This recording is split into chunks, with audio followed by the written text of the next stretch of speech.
Samoro moro maintie jera Malulu TV, maendi en cheno mar kuku mar wach mikelo ni kinde ka kinde kod an Jeff Olumbaka. Chiel ka chiel odiochieng' ma kawuono antiere kod member of county assembly mawuok Kisumu County Kaindi. Abro miye thuolo mondo mi onyiso nyinge ka bende weche mwadwa mondo warangi. Gin wechego eko mag mibadhi ka chiel kod tijegi kaka MCAs. Moloyo mano marango kaka sirikande mag gwenge tiyo era kwa kete dhongere to oversight. Arwaki e studio. Mosogando mane Malulu TV wachnegi nyingi.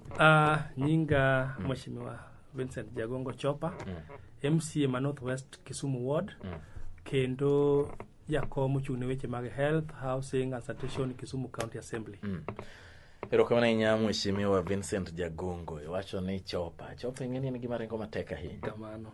Iringo matek e tije gi koso ne en ringo matek e ndalo campaign. E tije duto ing'iyo gi gimalo to gen gi piny. To ing'iyo ka moko dhi. Ing'iyo ka gidhi. Mane gichaki ni Chopa. Erokamano ahinya. Jatelo nyisa ni to oganda mathoth ma Kisumu samoro osebedo kachau kaka MCAs ka giwacho ni samoro uninde tiju. Moloyo maduong' moloyo mar rango kaka sirikal mar county tiyo kata mar oversight. Inyalo nyiswa ni to position maru kaka MCAs wach ni rieno mane? Adona wach ni wasebedo kwa keto mikakati molongo kendo wasebedo kwa jipanga kwa ng'eyo kaka tije mag county dhi. Mak mana ni nyaka wang'e ni county nyocho yudo pesa tich adi. Ng'eni nyaka kidwa ng'iyo kaka tich dhi en pesa ming'eyo to ti kode e yo machalani. To nyaka nyicho wadonje tich apani pesa mokwongo bacho mane mokwongo donje county donjo March April. Ok inyalo wacho ni chakre March April kata chakre dhi achiel mondo atiye cha. Macha ne pod wane ng'anyo. Kendo pesa ne onge mane wuok malo ka biye ka. Ne pod ne ng'anyo. Ne wane ng'anyo. Wacho ni must go. Must go ni wadhi kode aming'a. Nyaka nyo bedo gi handshake eka wawe weche go. Omiyo nok wanyal ng'iyo gik matimore e county kata nok wanyal ng'iyo ni pesa itiyo go nade. Pesa ma pok okelwa. Wang'iyo na gimo osekelo mitiyo go mwang'iyo to gino tigo nade. To kapo ni county pok oyudo pesa madwa tiyo go to onge gima wanyalo ng'iyo no wanyalo oversight gima onge pesa maonge ok wadwa oversight wanyalo ng'iyo oversight kaka tich dhi mbele but kaka pesa itiyo go wanyal ng'iyo nikech pesa no nyecha podo to sane tinyalo wacho nang'o? Sane nyalo wacho ni sane wacho ni koro handshake osebiro manyiso ni koro tich osechakore kendo pesa osedonje county wa mwachako tich go wachago tich hata na wachi most of tije osechak chiu kendo sane mako wadwa ng'iyo to tije gi tiyo nade mawana osechako tijwa kaka assembly matimo oversight. Wana samwa wueni nti miluongo ni budget making process. Manti use mwase highlight budget making process mano koko time yo malongo. Mwase complain, mwase go ikoko. Mamoko be chuno wani nyaka wakel motion ya assembly mag mondo mi wawe jomoko we tich nikech tich magitimo ok en tich monego bed ni timo gi jopiny. Wang'eyo ni budget nti gi stages monego bed ni luwo kapok ochopi assembly. But ng'eny stages monego bed ni luwo nyocho kolo and mane momiyo wasechako koko nikech kwatiyo go tijwa mondo mi tiji te e yo malongo. Iwacho kanyo ni oganda osebedo ka go kuko ni okolo processes kata procedures monego bed ni luwo. Inyalo nyiswa ni to magi kigine kaka meke chin ng'ama otelo ne oganda no yieri kod oganda represent gi ywak margi enang'o e wach mar budget? Achiel kum gima nyalo wacho budget onego bed ni jopiny amua wacho ni wadwa timnwa gini tikawo pa jopiny tisumo pach jopiny tiketo gi andika to andika moket gi no emikelo no assembly kosekelo assembly jopiny edwa mage to ket pesa kama mondo mi tije go kosekele assembly to wadok kuom jopiny kendo to jopiny gik momiwa uyie gi gigi mondo wadwa dogo kale assembly jopiny ko ni wayiego kata oyo mage manokwa wacho to keti mage manowacho to koketi omiyo mano jopiny timo ekwadugo assembly ekokalo budget to kene kama nyicho manoko omiyo wadwa confirm gi jopiny to wang'i confirm gi jopiny gima ne jopiny ok owacho kech nok oluongi mondo mi giwach pachegi gisum pachegi omiyo nyalo dhi confirm gima jopiny noko so kunyal dok penjo gi gima gikia nonego bene uchako engage gi kano uchako ok ni koro dhi negi ni be uyie to gikia gima udwa ni giyiere go kamano to ma indi makosa monindo kor ka ng'awa makosa ndo kum office of the planning gi finance kich finance ema planning chalo gima ne bu finance matin finance is the overall head and men malo en mopango ni gwatim kama gwatim kaka financial act monego beni tiyo ko onego beni pango ni gino watim kama gino dhi kama kech en mondiko budget mikelo noa budget office purely is under finance in sub departments mantie under finance kamano tiji monego beni gitimo kamano koro dwani mondo mi ukaw kang mager ne jotelo mamoko ano kaw kang mager ne gi mondo mi nikech wasefwenyo ni gise mess up the county. Wadwa ni mondo kich wancho opango ni kich wang'eyo ka gavana wa en gavana matiyo matek man gi plus mabeyo. Bantie joma dwa ni mondo okethne. Joma dwa kethne mondo ni mondo wagol oko mondo gavana dong oti tich mondo tich ne jopiny kaka ne manifesto ne wacho. Ko joma ketho madwa timo shortcuts emo kwalo nikech shortcuts ema biro lead to mibadhi. To mibadhi ne mondo wageng kichope Kisumu County. To Kisumu County no keti kaka achiel kuom counties ma bende rieny ahinya. Okate luwo Nyanza kende to nineno overall report manogol mag counties kata mag cities madongo. Wantiere kod Nairobi, wan gi Mombasa kod Kisumu. Nino ka Kisumu ne okaw namba kiwacho ni Kisumu rieny ahinya. Ang'o makare timore? Gima timore Kisumu en ni gavana oketo mikakati. Ing'eni nitie process mok ber. To nitie gik mabeyo be mantie Kisumu County, ok ni gik moko te ok ber. Gik mabeyo Kisumu County en ni gavana okawo mikakati mar loso town sani clear kata kidhi ywecho nitie mang'o mago nitie. Plans moketi be gin plans mabeyo ma clear manyiso ni wadwaro ni mondo wadhi mbele. Ba nitie issues manyaka to wageng mondo manyalo medo ketho gima malong'o monego bed ni timo. And sani event kata investors ochako biro Kisumu ka wadwa tiyo kodwa kanyachiel. Omiyo gigi mondo mi otim malong'o, nyok mondo mi gidhi e yo malong'o, procedures kata gik mondo bed ni timo ka mondo bed ni timo e yo malong'o mondo mi wate gigi te odhi e wang' achiel. Omiyo un kaka MCS ma Kisumu ahinya ne irangu kaka jok manitiere e opposition ahinya. Ne un jok modonjo opposition gi kuku margi kendo une mane ok nudwar ne un jok manie opposition motegno. Sani iri weche mag mosno beti inya wacho ni obe okelo no lokruok economic impact nitiere koso chalo na. Ana wacho ni sani welo donjo mang'eny e Kisumu nikech bang' handshake no. Kan gwelo madonjo Kisumu madwa tiyo kodwa, madwa timo ohala, kata madwa konyo wageni dwa timo investment moko within Kisumu. Kata mamiwa support. Kata nan governmental organization madwa miwa support ka Kisumu County sechako donjo. Ka fili mane timo nikech handshake mancho beticha. Omiyo sani Kisumu bodhi mbele mang'eny because of handshake. Omiyo wan support handshake no oti kendo dhi mbele kendo wa support waduto te mondo mi okonywa yudo development monyalo yudo. Kamano wasebedo position for a longer time but sani kan tie way monyalo tiyo godo to watigo mondo mi wayud benefits mag sirkal mondo bed donjo ne hakiwa mondo kik nyimwa hakiwa kancho bedo kinyanyasa wa kiminyo wa haki mondo bed bedo godo. Kamano to oken ge kata thuolo mag rowere ni kuma chalo nade nikech bende in bende kaka Jack Vincent Jagongo in jatelo ma bende pod wanyalo wacho ni in achiel kuom rawera. Rowere to thuolo margi ni kanye kata the youth mag Kisumu County. Ana achiel kuom joma pod jo youth ta wacho ni jo youth nyaka come out mondo mi wawe issues mag idleness ma yudo ka youth obet piny gima gitimo onge. Tije moko achiel jema nyalo timgi watimgi kata bed mana ywecho watimgi mondo mi keep wa busy. Then sani county king'iyo kata na department mag agriculture plus nitie mabeyo mag chiwo gwen mipidho, dhok mipidho kaka joma nie gwenge kuonde ka, chiwo kothe minyalo pidhgo e puothe mabeyo minyalo ti godo. Ko nyaka pull up our socks kaka youth matindo mondo mi kaw tije minyalo tigi. Ok ochuno nyaka bed gi white collar jobs kende. Tije monyalo timo mang'eny manyalo konyo e sectors magwa gi. Industries mabedhi yaw, kapo opportunity owuok youth swamo ko boydo tije industries midhi yawo. Maybe yawo Kisumu County koso. Kisumu County. To samoro ok ging'eyo, samoro giwacho bende ni procedures kata criteria mag yudo thuolo mar yudo benefits macho kama samoro bedo matek ahinya. Ng'eny gi wadhi e media kendo ilando gi e media kapo ni wacho wuok midhi tim. Ipo landa mini magi ng'eni gin tilando. Ema ni ok di wuok e ward machielo ne manyo tich kata e ward machielo. Mana mowuok mati mantie ward nino to kapo ni mantie within Kisumu town kata mago to yiene ji te inyalo biyo to manyo tich kanya achiel. But ka tich nitie kata seme ok di wuok chemelil ne dhi manyo tich mo mantie seme. Youth be nitie seme kanyo manyalo yudo tich maginyalo timo nyalo timo. But one ideally wadani mondo wa support youth mondo mi kapo ni nitie opportunity monyalo miyo gi to wamigi. To youth be mapoko otieko school kata magombo mondo dhi mbele gi somo. Be nitie environment maginyalo dhi mbele gi somo mondo mi gitim tijegi. Ken pith ken ohala makubwa tim. Nitie pesa monego bed ni miyo youth kata miyo women mago ohala miyo gi market centers magi kuonde magiaye. Mano be nitie trade fund. Nitie county mar county kind trade fund miyo rowere. Miyo gi individual level kuso idwaro ni gibed kod group. Kod group matin mondo mi gi kagi accountability nyalo bedo mayot. Ok ni ko mi ng'ato wuok odhi olal gi pesa. Ko mi ko gibedo a group to miyo gi yot nikech ko gibedo responsible gi pesa momigino kamano. Erokamano ahinya. Jatelo, adwa ni mondo mi waduogi mondo mi wachak wuoyo weche gweko mag mibadhi ma bende sani kamoro amora kidhi ka intiere piny mar Kenya kaendi kisomo mboke kiwinjo nyakalondo kata kineno TV to weche mogo tach gin weche mag mibadhi. Maendi wadwa mondo mi waduog wawuoye e thuolo mar ariyo ka bende wabiro rango mantiere sirikal mamalo kaachiel kod sirikande mag gwenge. Maendi en Kuku Marwa.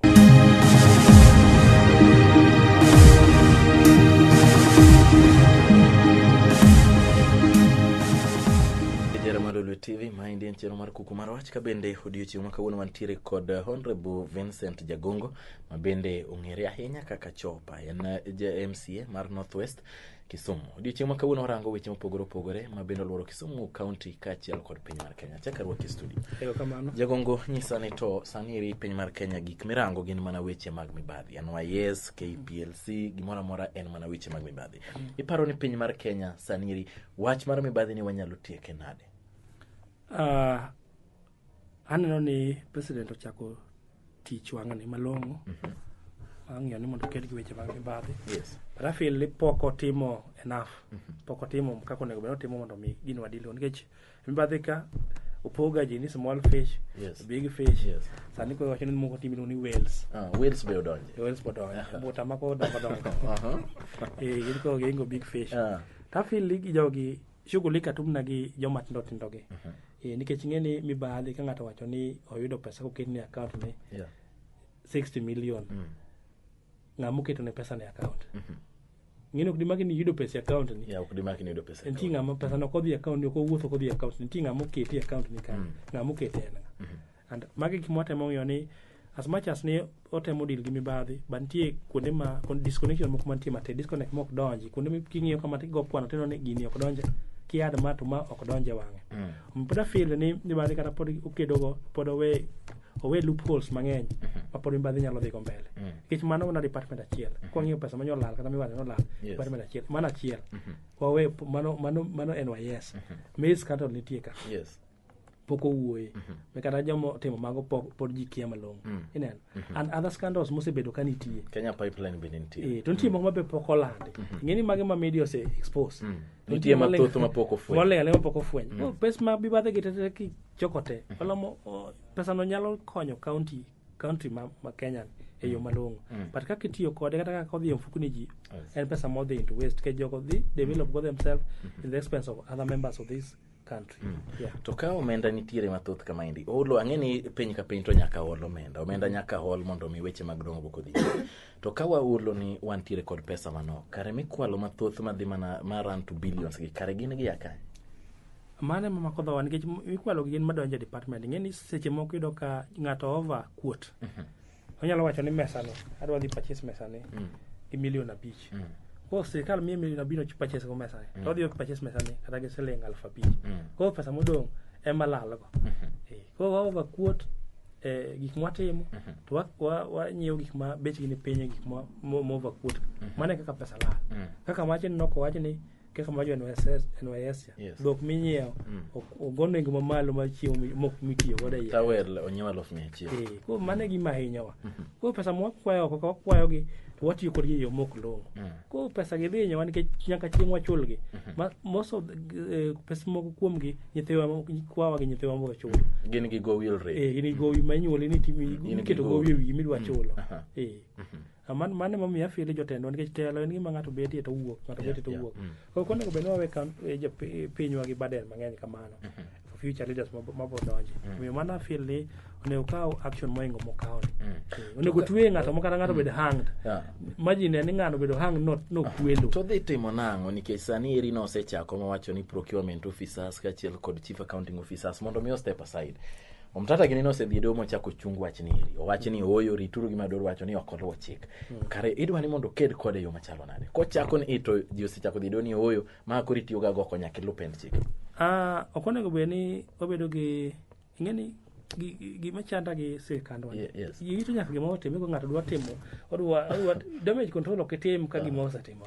Onego dwa chako choke to system in place system manyalo konyowa. Kik wawe nyaka ng'ato goko ni ng'ano kwelo ko kwad wacho ni ko inchung kia timango koda timo measures moko malich makonyo mane gima inyo and mane gima timore Kenya ka ido ka sama gima otimore eka ko ng'ato kodwa wuok kadwa tiyo matek kadwa wacho ni gini timo kama mondo mi those are PR they will never work ng'ama wacho no step aside no kiny kama idea onge to chako doge tiyo ko mago kaneka mago measures manyalo konyo wadwa no kes system mondo to change system monego wacho ni kidwa timo program nyaka tim mage ko is about system changing of the system not individual kechara goli ka uketo ng'at machielo ka kiny kana pod kwela NYS cha no gol joma ne kwelo ka kuma otiyo governor mane wuoye wiye no kawo gi mo no gol gi mano umedo puodhi mbele system no onge action mose kaw negi ti paro ni action onge mose kaw system be onge malongo mageng'o mibadhi to ma nyiso nango ka gitoiro pod giwuotho nyaka sani 769 million chanden pod pok wach ne oko wachi mama mano kawe kabura gini pod wuotha chieng kuom gino yie nyaka governor ang'o makare timore iwacho ni ne onge evidence ong'eira gi kaw evidence ne onge to pesa to la mano mi akwayo ni system nyaka bedi the only thing manyalo kedo gi mbadhi ni system who get in place system madhi ng'iyo gigi kaka gigi dhi ma kapok okwel to geng'o tuone to kowene wamanyo wadwa manyo solution kosekwel to be konyowa as a country to duonde ma wan godo ma wabende wachulo omenda sani aneno ka jood bura mathoth dwa ni mondo mi okethi EACC ka giwacho ni tim mar Wabukala ni eri onge gima gitiyo sani oganda mathoth neno ni koro ka DPP Nurdin Haji Kaindi ma tich tiyore ini paro nade gi tim mar EACC ang'iyo gima longa ka gitiyo to be okane gima gitimo nikech ng'eni nyaka ng'ato ng'isi ni to chak tich osetima Culprit Adimo itelo ne ginto gima ji Adimi sema mage penjo mane gwen wapenjo ji Adimi sema ko mi wacho ni ko mata mako manyo timo gini mata mako ma to gichulo gi pesa jopiny yani gichulo pesa mang'eny to investigation magitimo itimo to weka idong ka hang ok tim gi to completion to ko sami gi ka gi hang no jopiny bok ng'isi ni gini wawe kwa hang nikech kama so there is no investigation magisetimo magikelo culprit to book magwacho ni ng'ane wayudo ko timo gini magi magitimo and mane omino ka sama parliament wak ni mondo gol gi nikech magitimo to gigolo ywak gi mheshimiwa ng'eyo jok miluongo ni cartels giwacho ni cartels gi negi teko mathoth ahinya ok inyal ywari kodgi mi ketgi kuma idwani ketgi I feel ni mano should not be the case kech kaka gitimo kaka gino be ni onge owe katelo chiri gima gitimo onge te chamo pacho kaka telo zengo gito giwere gitimo onge tiende mondo mi bed ni tich to onge gimete mayeka to sani koro kero semiyo gi full support mondo mi gitimo weche machalo kamagi sani neno ka jodito mage NYS kande gintiere od ang'echo tamgi kata wuok oko iparo ni finally wadhi yudo solution gima kwayo ni obed gima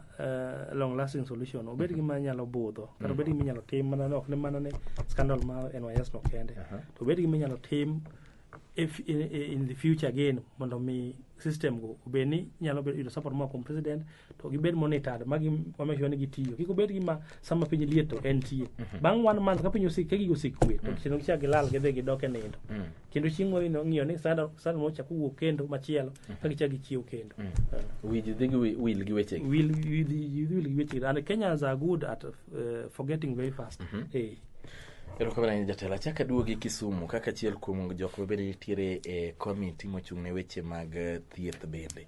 Nyiso ni to weche mag thieth Kisumu aneno kinsani thuolo dhi ahinya. Weche mag thieth ni kuma chalo nade? Kwarango weche mag thieth cancer, HIV and AIDS, malaria gi. Kisumu arawacho ni kaka wadhi mbele wadhi malong'o. E samo wene nitie bill ma wantie go assembly ma neno ni cancer obedo cancer center Kisumu county. And nitie counties malungo ni Lake Region Economic Block mose wuok oko ma counties ma 14 madwa ni tudre ka kemo support mondo bedi cancer center ka. Cancer is one of the two masani nego ji kata malaria mowuok kata HIV nego ji kabisa to ko bedo cancer center manyalo konyo wang'iyo gi identification fwenyo gi chon wa diagnose cancer in good time if you in good time jo wanyalo bedo maber kecho sebedo ko inyo jowa and inexpensive jitem matu kama ni cancer ng'eny ko Kenyatta to kidhi Kenyatta timi booking ma 1 year ya 1 year ng'eny kech line ng'eny ji thoth ko kumi 1 year monde ka thiedhi mondo mi chop 1 year jomoko tho kapok chop 1 year omiya feel ko ni center ka dhi konyo counties mantie piny koni ke mutingo Nandi Bomet Kericho Kisumu, Siaya, Busia, Kakamega, dhi konyowa kabisa mondo mi wabed gi center ka mondo wadi konjes Kenyatta waduogu jotuo moko koni bet served koni kech ti minyalo tim thieth minyalo tim kindegi Kisumu ka. Lakteche no go Cuba modonjo inyalo wache na. I support the idea mag lakteche modonjo go kech wang'e ni Cuba health wise Cuba ni en achiel kuom countries matimo malong'o weche mag health. Kendo gin county ma nigi tiyo gi gimoro ni universal health care ma gipango gigi malong'o ma thieth be yudo malong'o ma kila ng'ato modak Cuba yudo thieth. And mane gimoro ni mondo watim e counties mago ma wantie kani. Governor wanyicho dhi motimo benchmarking kono apani nung'eyo nodhi ma issues monoduo godo no share kodwa mo support fully mondo mi obed gi universal health care Kisumu county ka mondo mi jowa oyud health care gi affordable pesa ma piny mogik ma ginyalo tiyo godo ing'iyudo NHF pesa matin mondo mi othiedh ji te from the dispensary to other sectors. Tang'eyo ni jogi ka gin ka wanyalo tiyo kodgi it's cheaper mondo mi gibika moloyo kodhi kucha. Koro ka gidonjo Kenya ka gidonjo ka gidhi konyowa kech wadhi somo kaka gitiyo to ma gitiyo mabeyo wanyalo kopo kuomgi to wambo watim kamano kata ka gisewuok kata ka gichiemo wuok iwewa ginyalo advice wabe ni system ni ket kama county nyewu gini ket kama mondo mi okonywa e weche mag thieth kech thieth e ngima dhano kituo kinyal tiyo nyaka itima na ka ingima kamano. Jatelo wachni ne jo North West mano ero gima omiyo koro wabet kodi ka ili odiochieng' makawuono. Adwa wacho ni jo North West konga kawo thuolo mondo mi adok nikeo kamano kuom miyo ombulu motegno kata miya support motegno election manyichwa ae adana wacho ni pledges manantie go kata promises manamiyo jopiny adhi fulfill tapani sani jopiny osechako feel matunda maga nikech development masechako timo masechako timo basai amiyo nyithindo atime lela jite yudo kata ka jomoko yudo tin jomatin moko yudo go wachako nyiso ni next time un mochako kodu kamano kwa mpangilio waketo mondo mi wakonjo e weche mag somo waketo mondo wakonjo e weche mag pi nitie Maseno Kombewa water project mwadhi chako sani financial year mwachako manyien ni madhi miyo jogweng' pi madhi cover a wide range of the ward and other wards moko bende e weche mag pi. Health department be waketo in place Chulembe Hospital wadhi nyiewo beds mondo mi oket kanyo mondo tii godo. Sani wawilo mabati wagolo asbestos mabati cha wawilo mabati manyien mondo mi otigo watimo hospital fencing to make sure ni medicine kata yedhe oket hospital ma jopiny nyalo tiyo godo to kendo giro gi e bei mane piny to minyalo yud no mikawo mag nono mag thieth ma kawaida gi bokaw nono mondo mi okonywa. Hapa ni issues go nyalo konyowa ndechewa waloso sani wadhi mbele gi tich contractors osedhi site matiyo tije mag loso wang'ayo gima duong' ma jopiny okonya ni gikonya timo oversight ka contractor tiyo mok long'o to giwacho chon to wago koko chon to wano kaka iloso kanyo moko aweni otiek tich komondi ne ko complain ni tich ok otime yo malong'o. Market magwa wadhi ng'iyo kaka watimo security wise watemo keto some floodlights moko kuonde moko mondo mi gweng'o nen malong'o kata gotieno mondo mi reduce the chances mag insecurity. Maseno wadhi loso as one of the pesa manyo kelo 780 million mar infrastructure percentage maduong' dhi Maseno town. Maseno town wadhi losi obed town wadani mondo wadi congest Kisumu town okonego bed ni ji te matiyo Kisumu ka dak mana Kisumu ka jomoko nyaka dak Maseno jomoko dak Katito jomoko dak Kanye to gibiro Kisumu Nairobi jodak nyaka Thika Kiambu to dhi Kisumu tich wadwani wadi congest Kisumu town mondo wa develop some small towns mantie gi mondo bede wang.